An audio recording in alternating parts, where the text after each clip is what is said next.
You ever notice how people talk about original movies like they're an endangered species? Like, we all just bought one more ticket to the latest indie drama. We'd magically reverse decades of industry shifts? I recently watched a video from Heath over at Serial at Midnight, someone I genuinely respect. And while I think his heart is in the right place, I think we need to have a deeper conversation. Because the truth is, original movies aren't dying because audiences are lazy or studios are greedy. They're struggling because the entire infrastructure that once supported them, home video, theatrical windows, cultural rituals, has collapsed.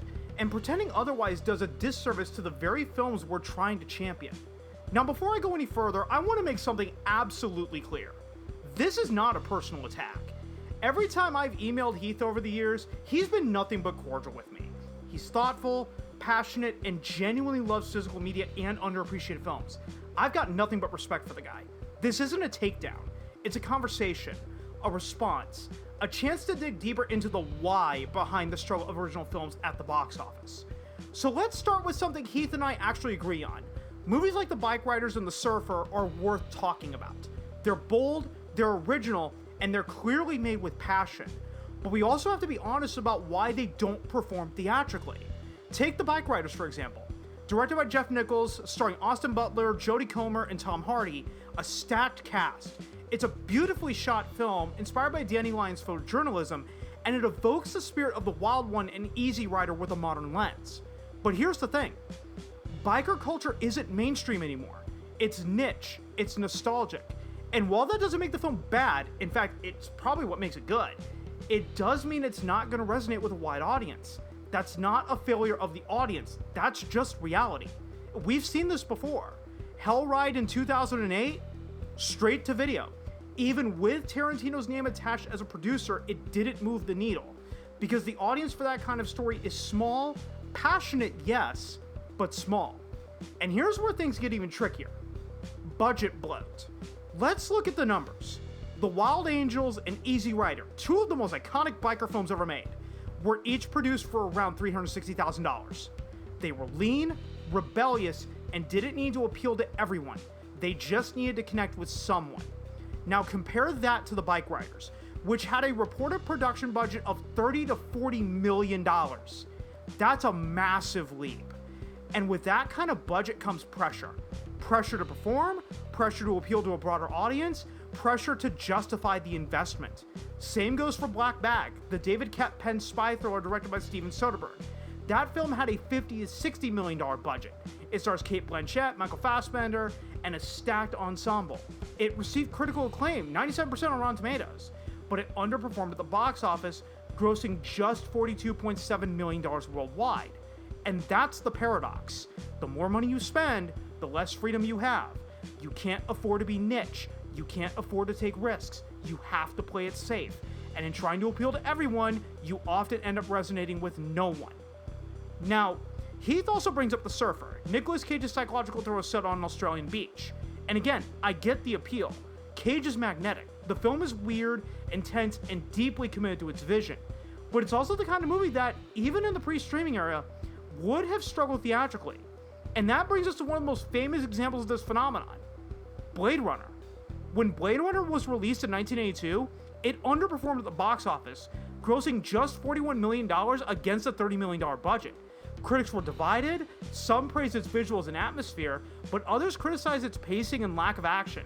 Even Harrison Ford famously disliked the film's original theatrical cut, saying, "I'm playing a detective who does no detecting." But then something happened. The film hit home video, and slowly, it started to build a following. Fans began to dissect its themes, its production design, its philosophical undercurrents. Then came the international cut, which included more graphic violence. Then in 1992, Ridley Scott released his first director's cut, removing the studio-mandated voiceover and the quote-unquote happy ending that had been tacked on for test audiences. And finally, in 2007, we got the final cut, Scott's definitive version with restored footage, updated effects, and full creative control. That's 4 major versions of the same film, released over 25 years, and each one helped reshape how the movie was perceived. Today, Blade Runner is considered one of the greatest science fiction films ever made, but that legacy wasn't forged in theaters. It was forged in living rooms. on VHS, on DVD, on Blu-ray, on 4K UHD. So when people say, well, audiences are just waiting for streaming, that's not a new problem. That's how it's always worked for certain types of films. The difference is, we used to have a robust home video market that could absorb those losses. Now, that safety net is gone. And that brings us to the collapse of home video. Let's talk about the DVD market, because this is the part that gets glossed over way too often. In a now viral interview on Hot Ones, Matt Damon laid it out plainly. The death of the DVD market is one of the biggest reasons Hollywood stopped taking risks. He explained that studios used to greenlight mid-budget original films knowing they might not make their money back in theaters, but they'd almost certainly recoup it on DVD. That was the safety net. And once that disappeared, so did the willingness to bet on originality. Damon even used Good Will Hunting as an example. That film, which he co-wrote and starred in, was a modest box office success, but it became a cultural touchstone because of its life on home video. The same goes for Donnie Darko, which flopped in theaters, but exploded in popularity on DVD, eventually earning cult status in multiple re-releases, including a director's cut. Office Space barely made a dent in theaters, but once it hit DVD, it became a generational comedy classic. People quoted it at work, passed it around, it became a shared language for the disaffected cubicle class. And then there's The Iron Giant. Brad Bird's animated masterpiece was a box office disappointment in 1999, but Warner Bros. Leaned into the home video release, and over time, it became one of the most beloved animated films of its era. It was reissued in multiple editions, including the Signature Edition, and its legacy was built not in theaters, but in living rooms. In fact, some studios in the 2000s saw the theatrical release as little more than a marketing campaign for the DVD. That's how big the home video market was. It wasn't just a second chance. It was the real business model. But when Blockbuster collapsed and DVD sales plummeted, that entire ecosystem vanished. Streaming didn't replace it. It just filled the void with convenience, not sustainability. And now, if a movie doesn't open strong in theaters, it's dead. There's no long tail, no second wind, no cult discovery. So when we talk about why original movies struggle today, we can't just point to audience apathy or marketing failures. We have to acknowledge that the entire infrastructure that once supported these films is gone. And that brings us to the theatrical experience itself. Heath mentions that ticket prices are cheaper than ever thanks to AMC A-List and MoviePass style subscriptions. And he is right, on paper. But let's be real. The cost of going to the movies isn't just the ticket. It's the concessions, it's the parking, and most of all, it's the ads. 20 years ago, you might have seen a Coke commercial in a trailer or two. Now, you're sitting through 25 minutes of pre-show ads, branded content, and promos before the movie even starts. That's not just annoying, it's disrespectful. It breaks the ritual.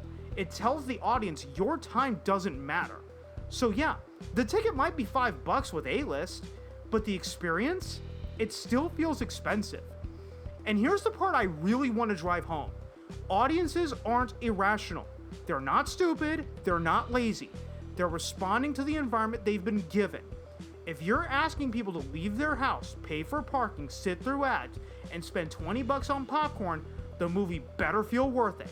And for a lot of people, that means something familiar, something communal, something they know they'll enjoy. That's why franchises dominate. Not because people hate originality, but because they want certainty. They want value. And in a world where everything feels more expensive and more fragmented, a Marvel movie or a Pixar sequel feels like a safer bet than a moody biker drama or a surrealist surf thriller. And that brings us to a very recent example that illustrates this perfectly. Pixar's Elio.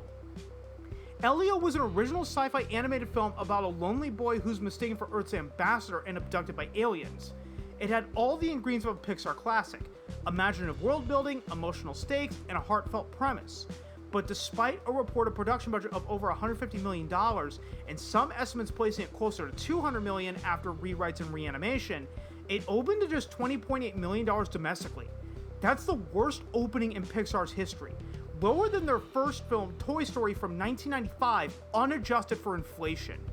And it's not because the movie was bad. Critics actually liked it, with it 81% from top critics on Rotten Tomatoes. Even audiences enjoyed it with a 90% verified audience score. But the film went through a chaotic production, director changes, the erasure of its original queer-coded themes, and a final product that felt like a compromise between bold vision and corporate caution. It was neither the movie it started as, nor one that audiences could easily connect with, and it bombed.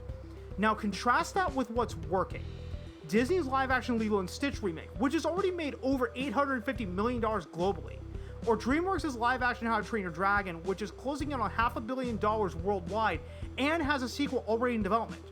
So what do these movies have in common? Familiarity, nostalgia, brand recognition. They're not original stories, they're repackaged comfort food, and audiences showed up for them in droves. So when people say, why don't studios take more risks? Well, Elio was the risk, and it didn't pay off. Not because audiences hate originality, but because the system doesn't support it. The marketing wasn't there, the messaging was muddled, and in a crowded marketplace, people choose what they already knew. And let's be honest, when the theatrical experience itself feels compromised, people are going to be more selective. They're not wrong for that. They're adapting. Now let me ask you something personally. How many of your favorite movies from the 80s and 90s did you actually see in theaters? And be honest with this answer. For most of us, the answer is not many. We discovered them on VHS, on DVD, on cable. That's how movies like The Thing, Blade Runner, Fight Club, and The Big Lebowski became iconic. Not because they crushed opening weekend, but because they lingered. They were rewatched, quoted, shared. That's the part of the ecosystem we've lost. And until we rebuild it, whether through boutique Blu-ray labels, curated streaming, or a new form of digital ownership, we're going to keep seeing original films struggle theatrically. Not because they're bad, but because the system isn't built to support them anymore. So where does that leave us? It leaves us needing a more honest conversation. One that doesn't romanticize the past or blame the audience. One that acknowledges the structural changes that have gutted the middle of the market. And one that asks, how do we build something better? Because I don't want to live in a world where the only movies that get made are sequels and reboots. But I also don't want to pretend that the current system is working. It's not. We can't just say support original movies and leave it at that. We need to talk about the economics, the infrastructure, the experience, and we need to stop pretending that theatrical success is the only metric that matters. So let's open it up. I want to hear from you. What was the last original movie you saw in theaters? How many of your favorite films did you discover on home video or streaming? And what would it take for you to see more original films in theaters today? Let's talk about it. So, until next time.